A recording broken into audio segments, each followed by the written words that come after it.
In this video, I want to talk to you about the importance of having processes in your business. I believe that all routine tasks should be documented and processes established. And when I say processes, I mean a step-by-step. This happens first, followed by this, followed by that. And under each one of those tasks are the things that have to happen in order to successfully complete that task. It's a flow chart. Box 1, box 2, box 3, box 4, box 5. Here's a sample of a process that we created for a customer for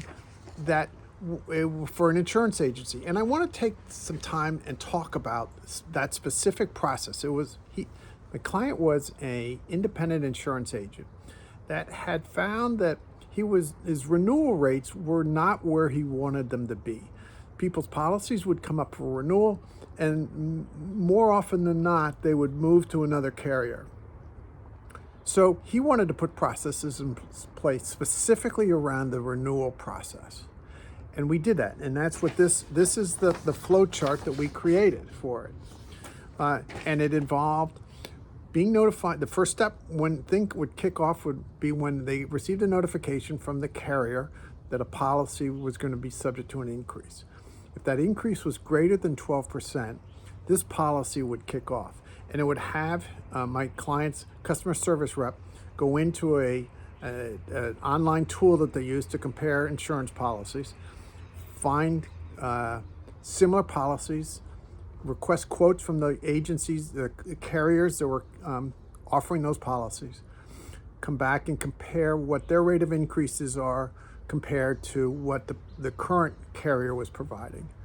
And if they found some policies that were increasing at a slower rate than the current carrier, that customer service rep would talk to my client about it, and they would decide whether they were going to proactively reach out to their client and suggest that the client change carriers. Very proactive, whereas in the past it had been very reactive. So my client found that his renewal rate started increasing because people appreciated his being proactive and looking out for them, rather than in the past where he was reactive. They would get notice that the policy was going up 12%. Some of them would reach out to him. Some of them wouldn't reach out, and they just cancel the policy. So having processes in place is critical, not just for your customers. It also helps with your employees. Everybody knows that when we're doing performing task A, this is how we do it every single time.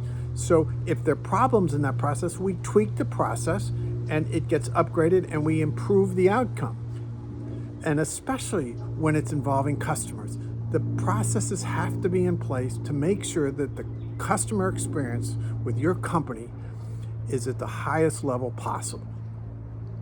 But processes also come into play around HR issues, evaluation processes, career advancement processes. They come around in the financial side. How do you collect your past due receivables? At what point do you start looking to call in a collection agency, et cetera, et cetera, et cetera. Beside this video, there's a link to my online calendar. I'd be glad to sit down with you either by Zoom or in person for a 30-minute strategy session where we'll look at your business and where processes would fit in logically, and we can even start down the path of looking to build a process or two for you. I look forward to talking to you, but reach out and click on that link and let's schedule some time.